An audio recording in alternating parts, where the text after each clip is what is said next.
नहीं वैसे लागते है बुझाता कि बैंड पार्टी के लौंडा है बार बढ़ाइले बनी है डांड में है गमछी पूरा है बनले है पहले रहबे के नहीं बाकी अब छोड़ देबे बानी बाकी रहो गजब के हाइट बा बताओ है पतो हियो हमारे है कहाँ ले कौन डिजाइन है डिजाइन के रखेली सन आज जाई तो बड़ा मजा आज समधिन देखते हमरा के कहन कि आही रे बप्पा कितना मस्त दम लागत है टिकवा आई लगा ले का माँ कसम उनके हम देखी ना ना तो दम हमार करेजा में आग लग जाला तड़फड़ाए लगेला एकदम हमार शरीर ही है बाकी बड़ी हमरा के माने ले आई समधिन हमार है मस्त दम है आवत है जाई तो कहब तनी मुर्गा उर्गा बनाई तब ओकरा बाद अब बतियावल जाई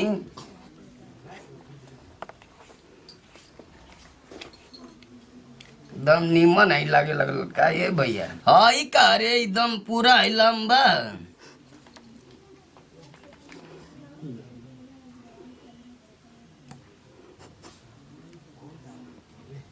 इहो सरवा अपना मैं है मेहरानू के रुपया दे दे के मैं है लकड़ी है सकड़ी है मैं किनत ह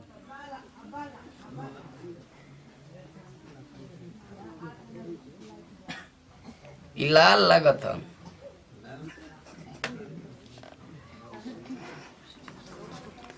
कब के समधिन जी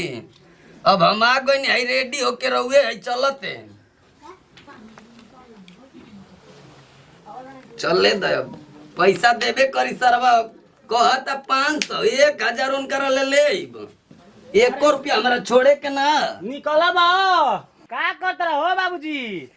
अरे आई साला पाउडर लगैले ना रे तू ना सुधरब तीन एको गाड़ी ना मिली तो जइया टमटम पर काहे गाड़ी मैं खराब हो गई सका हाँ सबनी के धुआं छोड़ता गाड़ी धुआं छोड़ता कुछ छोड़ता तू अरे ई का हो हट रहा है पाउडर ना के हक पाउडर अयो ठला लिया जने तने पहिला के पोत ले बड़ा देखले रही है खाली तोर मौगी पूरा ही पोतत रहे उहे छोड़ के गोइल यही रूमा में रहे लगा ले यही से हमार मौगी बने कोशिश करता रहा नहीं हम जात है समधिन जी से हमारा प्यार हो गया फेंटला जो तारा आए माने तू प्यार ले बतियावे के हाँ तो ठीक है देखिए तो कहन कितना मस्त दम लागत है ना मस्त लागत है ना आओ जब पैसा देता नहीं लेकिन नहीं पैसा दे हमके यही जे तू हमके उन्हीं रास्ता में ले जाके कहबे जा पैदल पैदल ना जी मौज पैसा उजा ले ले बाबू पैसा दे रे पावा अरे राजबलिया पैसा दिल भी आवा ना काहे ना अपना माई के दे देला हवा आ जाए तो पूरा हमार समधिन खुश हो जाइन कहन कि आ गए निकाह समधी जी कब कि हम आ गए आपके प्यार में हम दीवाना हो गए अब पूरा हम बतियाएंगे कहेंगे ना समधिन जी आई लव यू आई आपके याद में हम कितना रोते हैं हो तो एक का बतलाई हो कैसे समझाई हो के जुदा अब तो से जियल न जाई हो कि चांद जैसन अरे चेहरा तुहार दिल हमार ले गए सुनिया ना हमार गानवा न तो दम मुहाज कहन कि 4 दिन रही ना तो हम कहब 8 दिन एजे हम रह जतई आ लइका हमार दम कंड में निकल गइल सरवा के कहनी है कि 1000 दे तो 500 दे के इलाजे बगे देता कितना अबे दूर है घामा में तो मैं हालत खराब हो गई ए टेम्पो वाला भैया अरे भैया रोका आवत नहीं हम हो भैया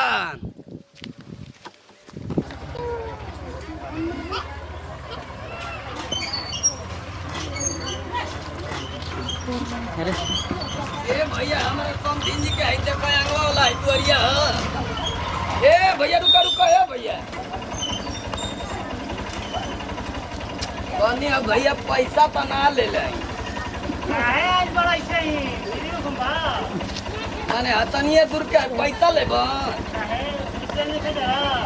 100 रुपया हो गए भैया 10 रुपया जा कलो यही में फिर चलब हम हूँ डॉक्टर जी बता ना हम रहब जे 4 दिन रहे का हम छोटे हैं चले चल तो नहीं भैया टेम्पो लाओ तो यही रास्ता में नहीं आवे ले चलो जाए तो बूढ़ आदमी है हमारा भी पैसा ना चल जाए यही तरह चल जा भैया दे पक्का दे माँ कसम हाथ मिला ला दे किसी आइला ना हो भैया जा किसी आइला ना हो जा भैया मस्त गाड़ी है तो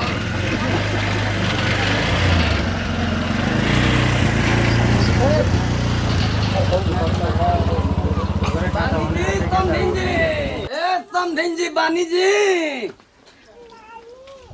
के बाटे अरे आई भेनिया तब ना लजात है का ओए समधी जी प्रणाम। अरे खुश रही महाराज कहाँ रहत है कौना दुनिया में हमके तो था है ना लगा था कैसे आई नहीं हो? कैसे आयल है टेम्पू ले अरे तो मतलब बताई नहीं होता नहीं ना चल नहीं हो अब आयल है तो बताई न रुआ के बैठाई तब न कि यही जे खड़ा करे ले रह अरे ना जी चली ना आई आई आई आवत है कितना मस्त दम घर द्वार बनैले है यार वो सब हाँ ए बुची हाँ माई तोर ससुर आलू में पानी नहीं लेके ये आ बैठी रहो काहे तना टेंशन में होती ना आप घरवे ना आइलाई हाँ आवतनी कन्या की समधिन जी बहुत मस्त दम लागत है रुआ तो मस्त ना लगब जी। प्रणाम ससुर जी। अरे खुश रह ठीक है ना रे ली बाबूजी पानी पी ली रहो उतना दूर से आके थक गल हम पिया ना पहले हमके शिकायत का बाबूजी बताओ है तोर माई हमारा से गलो ना मिलल है रउआ समधिन बानी ना छोई हम रउआ कैसन बतिया तनी गाला आजकल है सिस्टम उल्टा हो गया है अरे ना तो मुंह से बोल लेनी ना है जे बैठल बानी रउआ छुअल ना जाला ना छुअल जाला ना हम तोर का है ससुर जी आई है तोर का है माई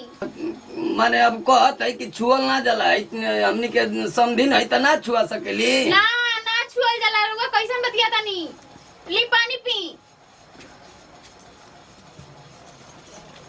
तो ससुर पगलान हुआ करे बोलो बाबूजी खुश रही कहाँ ले आवत है आइले नहीं हरे से घूमत फिरत कन्या बैंड पार्टी में रही ना कार हुआ ना ही वैसे लागते हैं बुझाता कि बैंड पार्टी के लौंडा है बार बढ़ाइले बनी है डांड में है गमछी पूरा है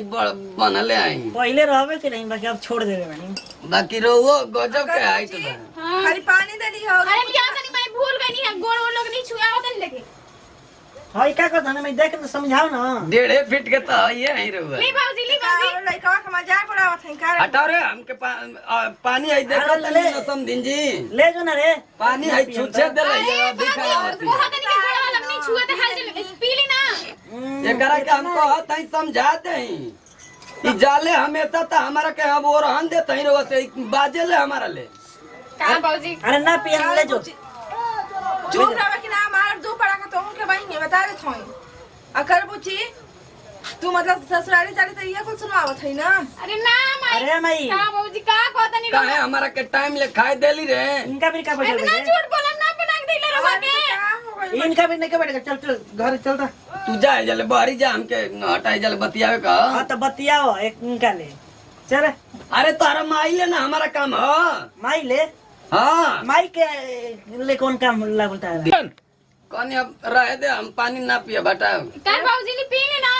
भूल गई नहीं है गोड़वा के लागे लगनी रवा के देख ली अबे आई पानी भुला गेली ना कहती हम बड़ा सेवा करी ना अरे माई ना कटवा देते ये बेइज्जती करवावत है ना तू ए समधिन जी हाँ जी आवत है बे महाराज ये जब बैठा के अकेला है भूत लेखा घर में कहाँ कोहबर में लुका क्या है बोली कनिया की बड़ा दम चिकन आ गई है गरी खात है दबा के का ना जैसन कोनो बात नहीं खे पहले तो हर गई रही अब बढ़िया दम लागत है अच्छा तनी हाथ में मिलाई ना अरे ना समझी के ना छुए के चाहिए ये महाराज हमारा रोग से आई लव यू हो गई हैं का हो गल बाटे अलाई ब्लू हो गई बुढ़ावा से ठिया गल हो का बाबूजी चली तनी मिला लिया था बाबूजी चली जोरा हमके ना जाए का हम एक जे रहब अबे 4 दिन अभी रहो हमरा गोली के तैयार हो के आओ हम तैयार हो के एक दिन कहां नहीं चलम रहो चली बुची हमके मतलब बतियावे का जो अबे काम है कई गो पहले के मैं लेन देन बाकी है। चलत है कि ना हम मुझे के फोन लगा के बता देम कि रउआ लखी ने ले जात। और हाँ, का आज ना तो रहे तो मुर्गा का बनी तब ना खवाई वाली तनी तो कल बनाई हम जाइए। मुर्गा मंगवाई आज हम रहत हई दबा के खाई जी आज बतियावल जी दिन भर। ठीक बा बैठ के बतियाई तो चले खुद बता दी हन। जो मसाला हो तैयारी करे पीसे का हम मंगावत है समधिन जी मुर्गा रे। जो है बुचिया ए समधिन जी हाँ बोली चल आई हमनी के चले के पीछवारी क्या करे जी बगीचावा में आई कुल फूल पताई है ना ओनी हमनी के तनी आई बतियावल जाई घूमल जाई डराई महाराज हाथावा ला जात ही रहो गजब के आई समधिन। क्या करती देखिए अच्छा ना करते हैं ठीक ना ए महाराज आई है ने बगीचा में घूमल जाई कि घरवा में काम